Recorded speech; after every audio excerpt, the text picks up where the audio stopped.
কথা নাই বার্তা নাই, হুট করে আমার ইচ্ছে করলে একটু পাহাড়ে গিয়ে গোসল করে আসি। এটা যেমন তেমন গোসল নয়, ডিস্টিল ওয়াটারের গোসল, ঝর্ণার গোসল।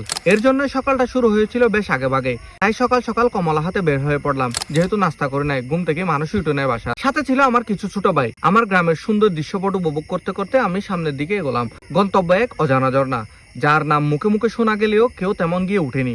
আমার যাত্রা যতটা না নির্দিষ্ট, তার চেয়ে বেশি ছিল আবিষ্কারের নেশা।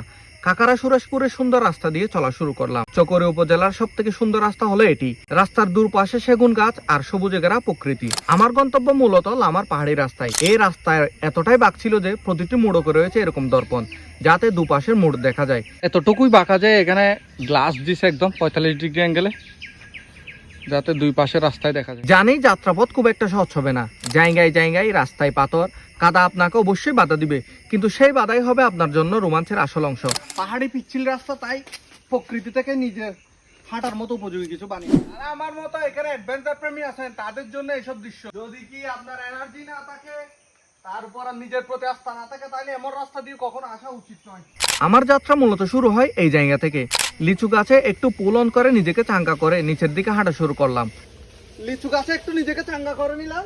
পাহাড়ি রাস্তা ধরার সঙ্গে সঙ্গে বদলে যেতে লাগলো দৃশ্যপট। এক পাশে খাড়া পাহাড়, অন্য পাশে গভীর কাত, মাঝে কাঁচা রাস্তা, যেন প্রকৃতির নিজ হাতে আঁকা এক অলঙ্কার। পা পিছলে যাওয়া, ব্যালেন্স হারানো, আবার উঠে দাঁড়ানো, সবকিছু মিলিয়ে এক একটা মুহূর্ত যেন সিনেমার দৃশ্য। কিছুক্ষণ হাঁটার পর কানে ভেসে আসলো এক সুর। শুনতে পাচ্ছেন কত সুন্দর সাউন্ড? এটা তো প্রত্যাশিত সেই জলের গর্জন। মনে হচ্ছিল প্রকৃতির বুকে কেউ যেন বাজিয়ে চলছে এক ছন্দ। আরো কিছু দূর যেতেই গাছের ফাঁক দিয়ে দেখা মিলল সেই বহুল প্রতীক্ষিত ঝর্ণা। ঝর্ণার জলের সাদা ধারা নিচে পড়ে তৈরি করছে এক স্বচ্ছ জলাশয়। তাই আমিও নিজেকে ঝর্ণার পানির সাথে মিলিয়ে নিলাম। আর আপনি যদি নিজেকে রবীন্দ্র বাহুবলী মনে করেন, তাহলে আপনি নিচ থেকে এরকম পাথর তুলে ঝর্ণার কাছে যাইতে পারেন। ও ম্যান, পাহাড়ি রাস্তা ধরে ঝর্ণা যাওয়া মানে শুধু একটা ভ্রমণ নয়, এটা আত্মার বিশুদ্ধতা খোঁজার এক যাত্রা। যদি আপনি প্রকৃতিকে ভালোবাসেন, নিজেকে একটু খুঁজে পেতে চান, তাহলে একদিন বেরিয়ে পড়ুন এমন এক পাহাড়ি ঝর্ণার উদ্দেশ্যে। জীবনের আসল রোমাঞ্চ তো এখানেই লুকিয়ে আছে।